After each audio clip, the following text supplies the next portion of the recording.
Hello दोस्तों, नमस्कार। मेरा नाम है शिवा और आप लोग देख रहे हैं शिवा सिलेक्शन पॉइंट।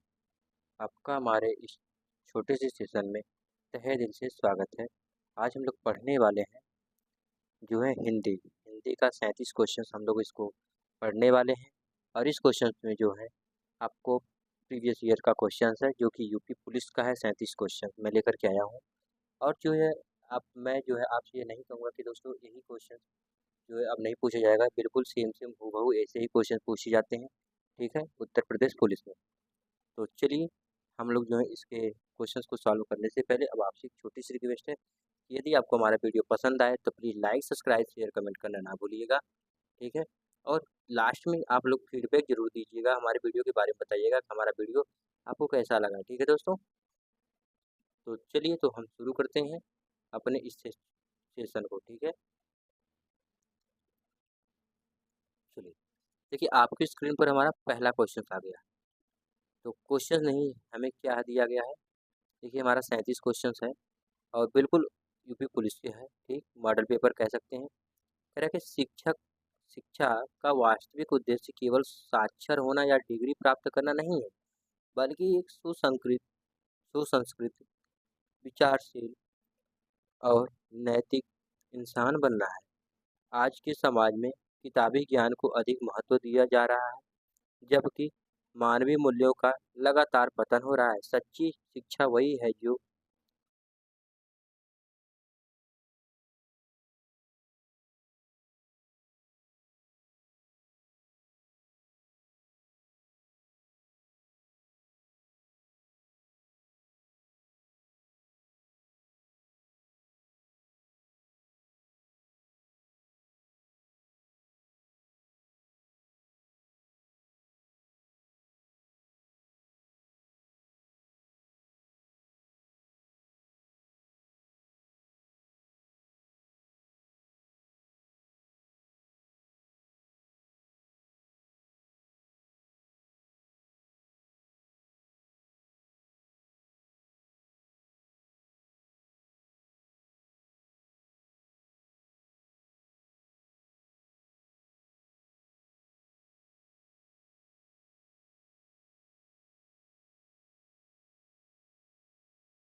चलिए, अब आपकी स्क्रीन पर जो हमारा है आ रहा है हमारा 10वां क्वेश्चन और आपको 10वां क्वेश्चन को बताना है। अनुराग शब्द का विलोम क्या होगा? सुहाग होगा, विराग होगा, वैराग्य होगा या फिर अर्क होगा? सृष्टि का विलोम क्या शब्द है? आपको बताना है मरण है, प्रत्यक्ष है, वृष्टि है या फिर मोक्ष है। आपके पास 4 ऑप्शन है, इन चारों ऑप्शंस का जो है एक-एक करके आपको क्या करना है भैया आंसर देना है। और जो है आप लोग ध्यान से बिल्कुल उत्तर दीजिएगा। देखिए, जल्दबाजी मत करिएगा क्योंकि दोस्तों गलत हो जाता है, ठीक है? क्योंकि आपका प्रैक्टिस है, ये मत सोचिए कि ये हमारा जो है प्रैक्टिस है तो इसमें हमारी गलती होगी तो कोई बात नहीं। दोस्तों गलती यहीं से हमारी होती है और सुधार भी हमारा यहीं से होता है। इसीलिए कहते हैं ना कि जितना अच्छी आपकी प्रैक्टिस होगी उतना ही अच्छा आपका क्या होता है भैया रिज़ल्ट होता है। तो जितना अच्छे से आप लोग प्रैक्टिस करेंगे उतना ही अच्छा से आप लोग जो है रिज़ल्ट करेंगे, ठीक है? देखिए, अच्छे से क्वेश्चंस करने का मतलब क्या है? आप एक-एक क्वेश्चंस को ध्यान से पढ़िए। कभी-कभार पेपर में क्या होता है, अगर पूछा रहेगा नहीं, लेकिन आप लोग क्या पढ़ते हैं केवल, जैसे मैं पूछ लिया कि इसमें से अनुराग का विलोम कौन-सा नहीं है, ठीक? नहीं को आप लोग ध्यान नहीं देते हैं, ध्यान किसको देते हैं? है, ठीक है? उसी में हमारा क्या हो जाता है भैया गलत हो जाता है। तो देखिए अनुराग का जो विलोम होगा वो हमारा होगा विराग होगा, उसके बाद सृष्टि का विलोम क्या होगा? आपको बताना है मरण होगा, प्रत्यक्ष होगा, वृष्टि होगा या फिर मोक्ष होगा। ठीक है? आपको बताना है कि सृष्टि का विलोम क्या होगा?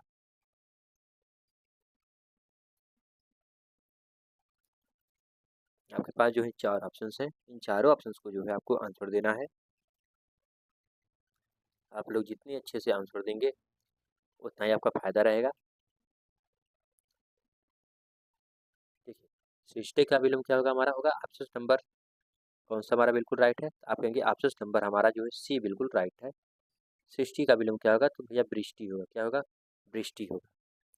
चलिए अब आपकी स्क्रीन पर आ रहा है हमारा 12वां क्वेश्चन और आपको 12वें क्वेश्चन का देना है आंसर। इसको भी उसी प्रकार क्वेश्चंस का आंसर देना है आपको। एक भी क्वेश्चंस को गलत नहीं करना है, आराम से देना है, बिल्कुल। देखिए, कनक का एक अर्थ सोना है तो दूसरा क्या होगा आपको बताना है। ऑप्शंस हमारा कौन-कौन से भैया? धतूरा, चांदी, मक्का, चावल। कनक का एक शब्द है का अर्थ है सोना है तो इसका दूसरा अर्थ क्या होगा? धतूरा, चांदी, चावल या फिर मक्का। जो कनक मतलब होता है, एक का मतलब होता है सोना। ये देखिए सोने का अर्थ जो गले में होता है ओ यानी कि सोने का मतलब क्या था भैया? गहना, ठीक है? सोने का मतलब क्या होता है? गहना। जो सोने का मतलब होता है वो होता है गहना। इसका दूसरा अर्थ क्या होगा आपसे पूछा जा रहा है तो इसका जो दूसरा अर्थ है वो है धतूरा, जो कि ऑप्शन नंबर हमारा ए है। इसे श्रृंगार रस में इसका उदाहरण भी दिया जाता है कनक कनक ते सौगुनी मादकता अधिकाय, जो पाए वो भी बौरा जो जो खाए वो भी बौरा। यानी कि सोना यदि कोई पा जाता है तो मतलब खुशी के मारे एकदम इतना फूल जाता है कि जैसे लगेगा अभी उसकी मृत्यु हो जाएगी। और धतूरा यदि खाने से दोस्तों आप लोगों को पता है कि धतूरा भी एक प्रकार का जो है जहर टाइप का होता है। इसको खाने से आप लोग तो मरेंगे नहीं लेकिन पागल हो जाएँगे। दूसरा आपसे क्या पूछा जा रहा है? जो सब कुछ जानता हो इसका क्या होगा? आपको वो बताना है। कि जो सब कुछ जानता है उसको क्या कहते हैं? अज्ञ, विशेषज्ञ, सर्वज्ञ या फिर कृतज्ञ? आपके पास जो है 4 ऑप्शन है, आपको बताना है कि जो सब कुछ जानता हो वाक्यांश के लिए एक शब्द उसको क्या कहेंगे हम लोग? अज्ञ, विशेषज्ञ, सर्वज्ञ, कृतज्ञ।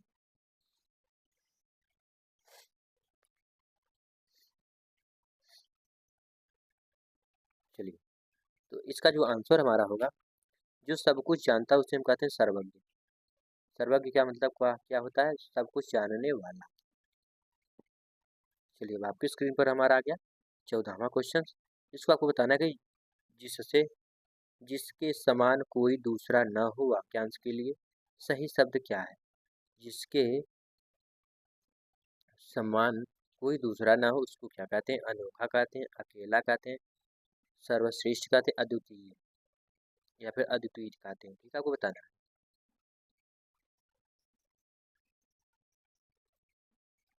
आपके पास जो है 4 ऑप्शंस है। इन चारों ऑप्शंस का जो आपको एक-एक करके आंसर देना है। जिसके समान कोई दूसरा ना हो उसे हम क्या कहेंगे? देखिए, जिसके समान कोई दूसरा ना हो उसे हम क्या कहेंगे? देखिए, इसका मतलब होता है अद्वितीय, ठीक है? जिसके समान कोई दूसरा ना हो उसे कहते हैं अद्वितीय। चलिए, अब आपके देखिए अगले आंसर हमारा क्या है, अली और अली। अली और अली शब्द युग्म का सही अर्थ बताने वाला या अर्थभेद क्या है आपको बताना है। सखी भौरा, भौरा सखी, कली भौरा, सखी कली। आपको बताना इन चारों ऑप्शन में से हमारा कौन सा सही है। अली और अली, इन चारों ऑप्शन में से आपको आंसर देना है। अली और अली। देखिए भौरा सखी या भौरा सखी, सखी भौरा, कली भौरा, सखी कली। तो देखिए जो अली और अली मतलब होता है, एक का मतलब होता है भौरा, दूसरे का मतलब होता है सखी। ठीक है। और ये जो आंसर हमारा है अली भौरा वाला, ये हर एक एग्जाम में पूछा गया दोस्तों, मैं देखा हूँ। ठीक है। मैं जो है हिंदी में खुद इसका जो है चुनाव किया हूँ। ठीक है। क्योंकि मैं एसएससी जीडी का जब पहली बार दिया था, पहली पहली बार दिया था, तो शायद मैं 1 से 1.5 महीने पढ़ा था। तो उसके बाद मेरा एसएससी जीडी का एग्जाम था, तो मुझे यही पूछा गया था और मैं ज़्यादा से ज़्यादा 2-3 दिन पहले ही पढ़ा था अली और अली का मतलब क्या होता है। चलिए, तो अब आपकी स्क्रीन पर आ गया हमारा 16वां क्वेश्चन। सभी दोनों है, इसका आपको जो है आंसर देना है। बताइए, निम्नलिखित में से शुद्ध वाक्य का चयन कीजिए। आपको बताना है कि निम्नलिखित में से शुद्ध वाक्य का चयन कीजिए। मैं मेरे घर जा रहा हूँ, आप अपना काम करो, आप आपका काम करो। ठीक है। राम ने पुस्तक पढ़ा, उसने मुझे बुलाया है।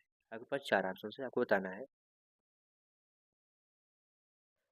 मैं मेरे घर जा रहा हूँ, आप जो है आपका काम करो, मुझे उसने मुझे बुलाया, राम ने पुस्तक पढ़ा। आपको बताना इन चारों ऑप्शन में से हमारा आंसर कौन सा होने वाला है। और आपको बताना है कवि शब्द का स्त्रीलिंग रूप क्या होगा। ठीक है। कवियत्री होगा, कवित्री होगा, कवियत्री होगा या फिर कवियत्री होगा। ठीक है। आपके पास जो है 4 ऑप्शन, इन चारों ऑप्शन का जो है एक एक करके जो है आपको आंसर देना है। बिल्कुल आराम से दीजिएगा, बिल्कुल गलत मत करिएगा।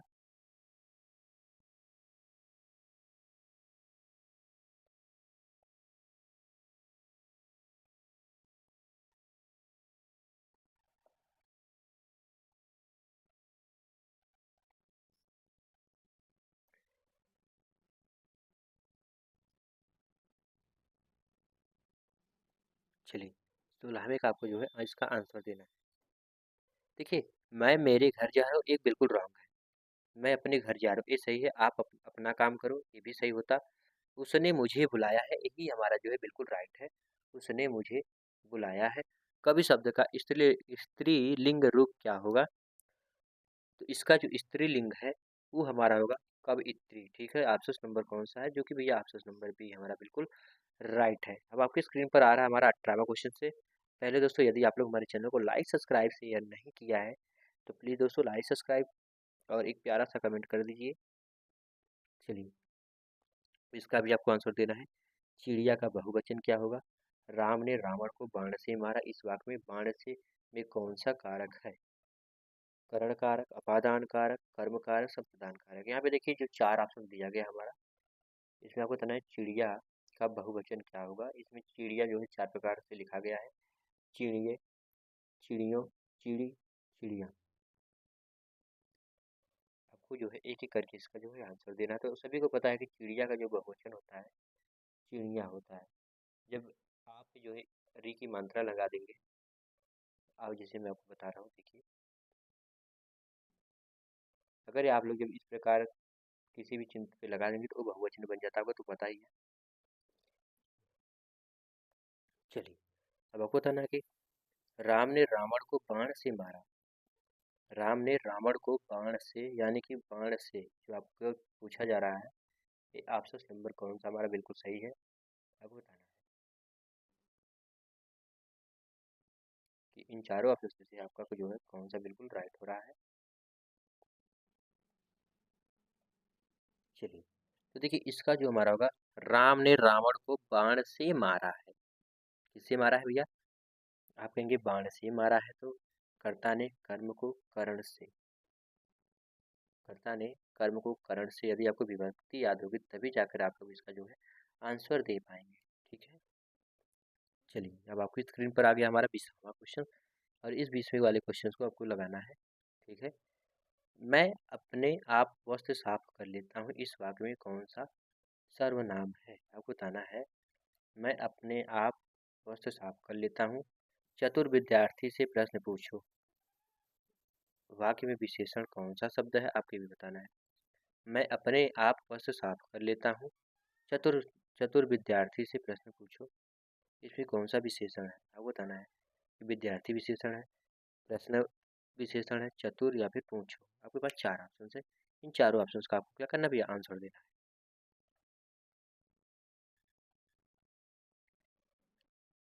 चलिए, तो आइए इसका देखते हैं आंसर क्या होता है। मैं अपने आप वस्त्र साफ कर लेता हूँ, ये होगा निर्वाचक सर्वनाम। जहाँ पे भी अगर आपको मिल जाए कि मैं अपने आप उठ गया, यानी कि जहाँ पे आपके द्वारा काम किया जा रहा हो, किसी दूसरे के द्वारा ना। जैसे मैं अपना काम स्वयं करूँगा, मैं अपना पाठ स्वयं लिखूँगा, स्वयं याद करूँगा। ठीक है। मैं स्वयं घूमूँगा। जहाँ पे स्वयं बोल दिया जाए वहाँ पे आप आँख मूंद करके जो है निजवाचक सर्वनाम लगा देंगे दोस्तों। किसी में दम नहीं है कि जो इसे जो है गलत कर दे। और आपको तरह चतुर्थ विद्यार्थी से प्रश्न पूछो, 21वां नंबर का, ये होगा हमारा डी, चतुर्थ विद्यार्थी। ठीक है, जो कि ऑप्शन नंबर हमारा कौन सा सही है? ऑप्शन नंबर हमारा डी बिल्कुल राइट है। चलिए, अब आपकी स्क्रीन पर आ गया हमारा 22वां क्वेश्चन। आपको बताना है 22वें क्वेश्चन का क्या होगा आंसर। रमेश सो रहा है, वाक्य में कौन सी क्रिया है आपको बताना है। अकर्मक क्रिया, सहकर्मक क्रिया, प्रेरणार्थक क्रिया या द्विकर्मक क्रिया। देखिए, अकर्मक क्रिया क्या होती है और सहकर्मक क्रिया क्या होती है। जैसे आकाश में चिड़िया उड़ रही है, क्या उड़ रही है, पता नहीं क्यों उड़ रही है। क्या आपको पता है क्यों उड़ रही है? यदि क्वेश्चन किया जाए आंसर ना मिले तो वहाँ पे होता है अकर्मक क्रिया। यदि बच्चा खेल रहा है, क्या खेल रहा है, गेंद खेल रहा है। आपको क्वेश्चन मिला ना कि बच्चा खेल रहा है, क्या खेल रहा है भैया, गेंद खेल रहा है, गिल्ली डंडा खेल रहा है, बैट बॉल खेल रहा है, बैडमिंटन खेल रहा है या फिर हॉकी खेल रहा है। ठीक, आपको आंसर मिल रहा है ना क्या खेल रहा है, तो वहाँ पे कौन सी क्रिया होगी? सहकर्मक क्रिया होगी। देखिए, प्रेरणार्थक क्रिया क्या होती है? जब कर्ता कोई काम स्वयं न करके किसी दूसरे से करवाए। जैसे सीता राम से पत्र लिखवाती है, ये प्रेरणार्थक क्रिया हो गया।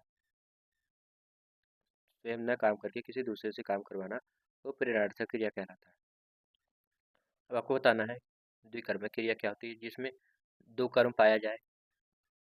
जिसमें दो कर्म पाया जाए। तो रमेश सो रहा है, इस वाक्य में क्या होगा हमारा? इस वाक्य में आप कहेंगे भैया अकर्मक क्रिया है, क्योंकि सो रहा है, पता नहीं क्यों सो रहा है।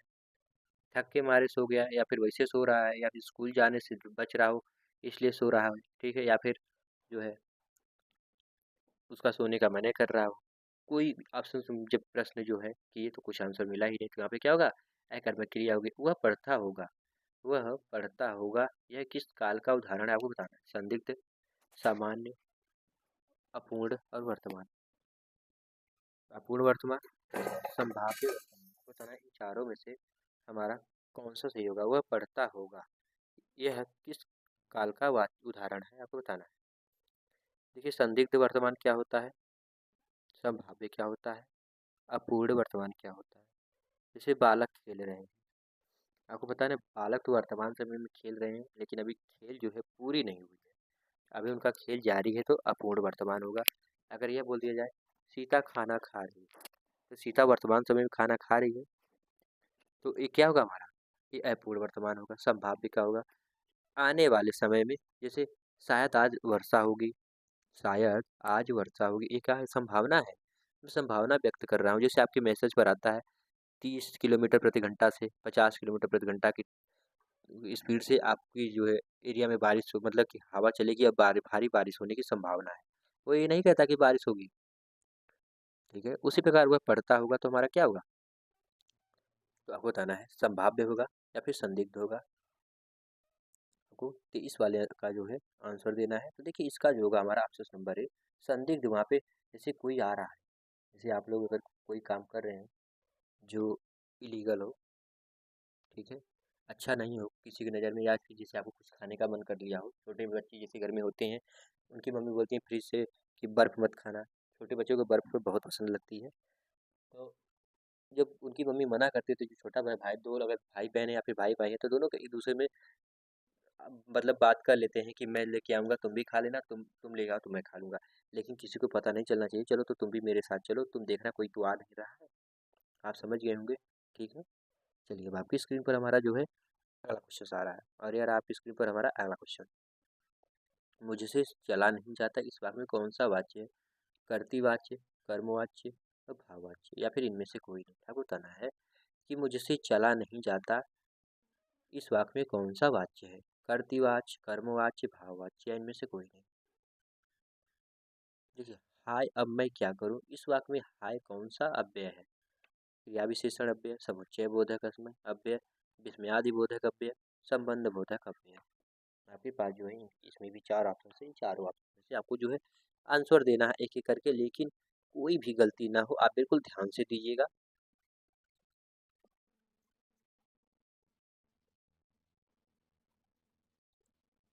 चलिए, तो मैं जो है अब इनका मैं आंसर दे रहा हूँ आपको, ठीक है? मुझसे चला नहीं जाता इस वाक्य में कौन सा वाक्य है? मुझसे चला नहीं जाता, तो देखिए जहाँ पे मुझसे खाया नहीं जाता, चला नहीं जाता, अगर ये सब मिल जाए आपको तो सीधा आपको भाववाच्य लगाना है, ठीक है? भाववाच्य। और हाय अब मैं क्या करूँ, तो जी हाय यानी कि जो हाय लिखा है इसमें एक चिन्ह लगा हुआ है, विस्मयादि बोधक अव्यय का चिन्ह लगा हुआ है, तो यही हमारा आंसर होगा। ऑप्शन नंबर डी बिल्कुल राइट होगा, विस्मयादि बोधक अव्यय। चलिए अब आपकी स्क्रीन पर हमारा अगला क्वेश्चन, अधिकार शब्द में किस उपसर्ग का प्रयोग हुआ है? अधिकार शब्द में किस उपसर्ग का प्रयोग हुआ है?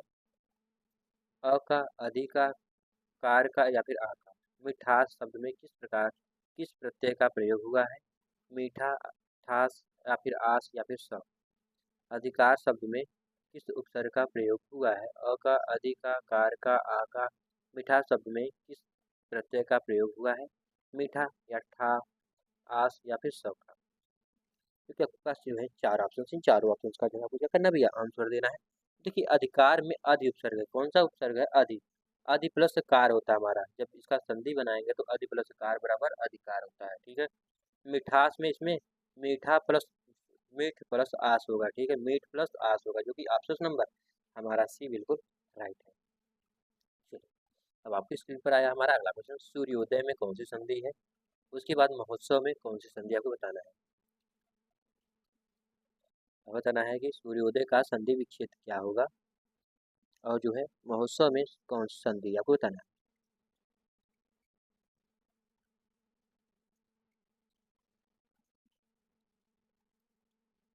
आपको 27 और 28 का जो आंसर देना है।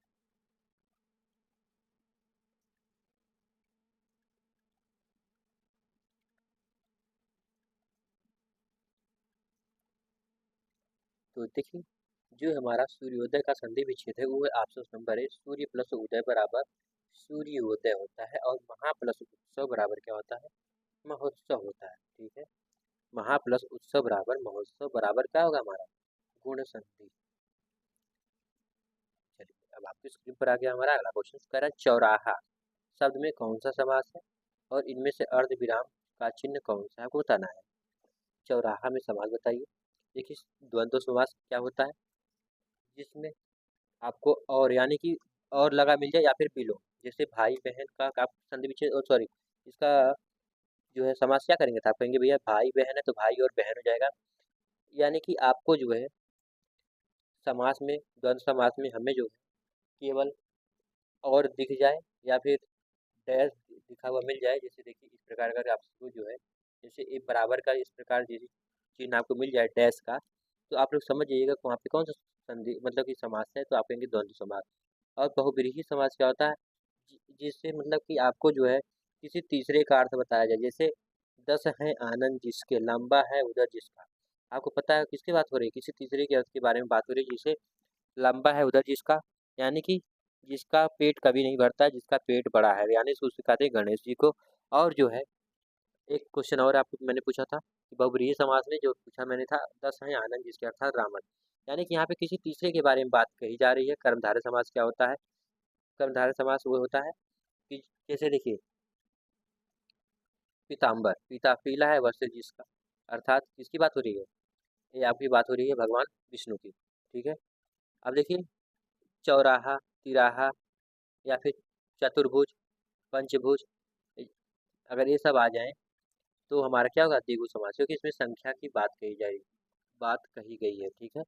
और आपको बताना है कि 31वें में कौन सा हमारा जो आंसर है, क्या आपको पता है? तो हमारा जो है 31वें नंबर में ऑप्शन नंबर बी, यही हमारा अर्धविराम है, ठीक है। चलिए अब आपकी स्क्रीन पर आ गया हमारा अगला, आसमान सिर पर उठा लेना, मुहावरे का अर्थ बताना है। अधजल गगरी छलकत जाए, लोकोक्ति का सही अर्थ क्या होगा? आसमान सिर पर उठा लेना, मुहावरे का सही अर्थ क्या है? अध अधजल गगरी छलकत जाए, लोकोक्ति का सही अर्थ क्या है, आपको बताना है। आसमान सिर पर उठा लेना का सही अर्थ क्या है, आपको ये भी बताना है, ठीक है। आपको बताना है कि आसमान सिर पर उठा लेना मुहावरे का सही अर्थ क्या है, और अधजल गगरी छलकत जाए, लोकोक्ति का सही अर्थ क्या है।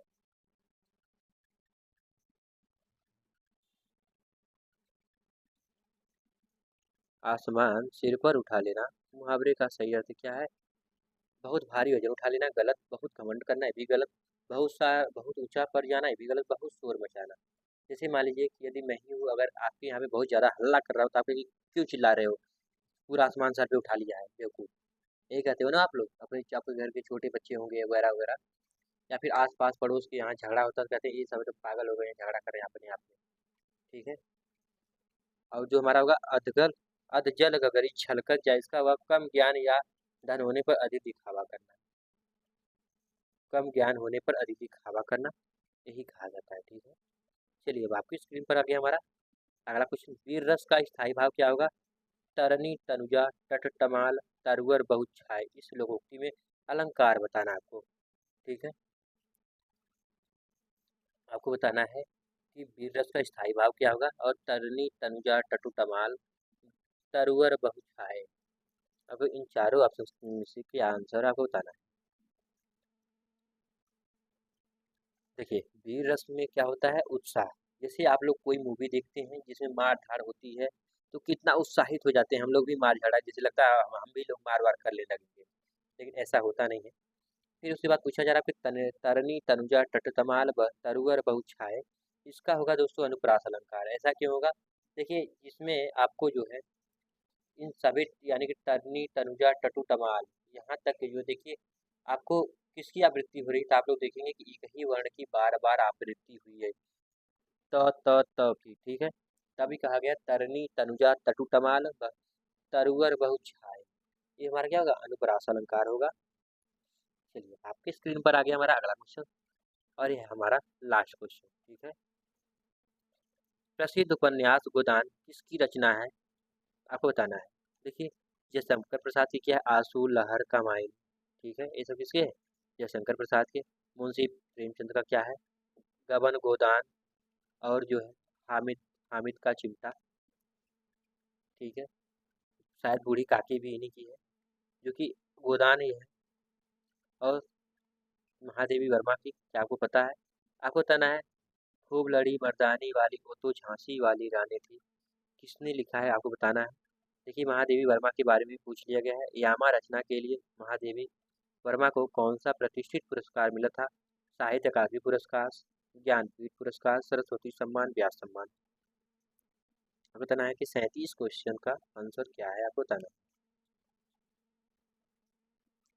देखिए जो 37वां क्वेश्चन का जो आंसर है वो हमारा है ज्ञानपीठ पुरस्कार, यानी कि महादेवी वर्मा को क्या मिला था, तो उन्हें मिला था ज्ञानपीठ पुरस्कार मिला था। चलिए अब यही पे हमारा जो है दोस्तों सेशन खत्म होता है, कि आपके लिए छोटा सा मोटिवेशनल, मेहनत इतनी खामोशी से करो, सफलता शोर मचा देगी। याद रखो आज की मेहनत कल की पहचान बनेगी। लक्ष्य तय करो, बिना लक्ष्य के मेहनत सिर्फ थकान देती है, ठीक है। तो मैं जो है दोस्तों आज अपना वीडियो यहीं पे समाप्त होता है हमारा, फिर मिलते हैं एक अगले वीडियो में दोस्तों। तब तक यदि आपको हमारा इस क्लास का पीडीएफ चाहिए तो आप लोग जो है इसी वीडियो के डिस्क्रिप्शन बॉक्स में जा कर के आप लोग जो है टेलीग्राम चैनल को ज्वाइन करिए, वहाँ से जो है आपको हमारे हर एक वीडियो की पीडीएफ आपको वहीं पे प्राइवेट प्रोवाइड की मतलब जो है दी जाती है, कराई जाती है। आप लोग वहाँ से डाउनलोड कर सकते हैं, ठीक है। तो चलिए फिर मिलते हैं एक अगले वीडियो में दोस्तों। तब तक के लिए दोस्तों बाय बाय।